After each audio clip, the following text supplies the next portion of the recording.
Andrew Malcolm here from Mortgage HQ, and today we're going to discuss the 3 key things to keep in mind when you're comparing whether you should invest in commercial property or residential property.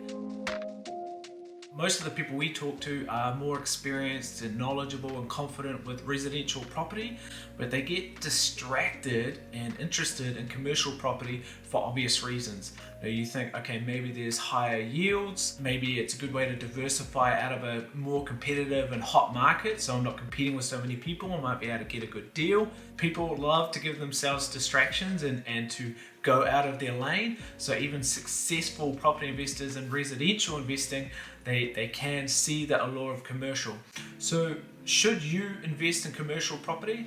Well, there's a couple of things to take into account. So firstly, rates and cash flow.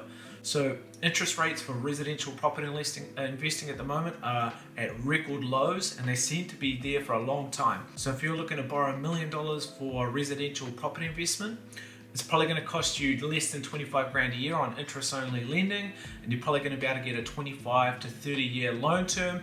That means cash flow from the rental income and then the expense of having to pay for the mortgage, there's going to be a big gap in most situations. So for residential property investing, because of what is available on the loan options, especially with interest only, your cash flow is going to be a bit stronger.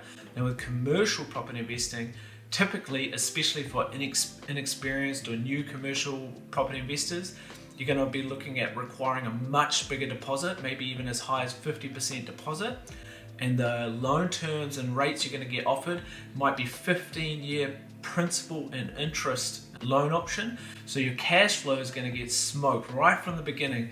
Your loan repayment is going to be a lot higher, and potentially it's going to be negatively geared.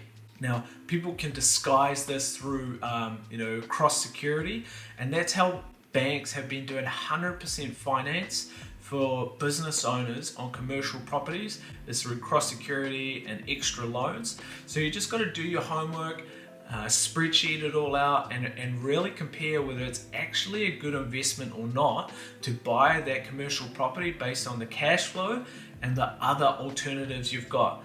Anecdotally, I've talked to thousands of property investors in the last few years, and the ones that have bought commercial properties, quite a few of them have said to me, I wish I never got into commercial property investing and just bought more residential properties because of the cash flow.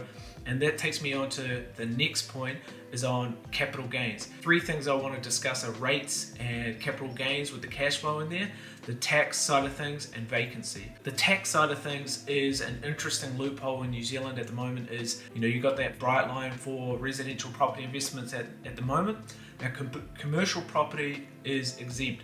So you can buy commercial property, and a year later, you're not having to pay tax on those gains.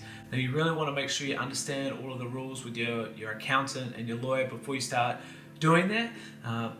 But it's just front of mind, you've got to be thinking, okay, maybe that will change in the future, but at the moment, if I'm thinking more short term and I'm thinking about buying and selling, if I can see a commercial property that maybe is vacant and I can tenant it, then commercial property is valued quite a bit more based on the yields than residential.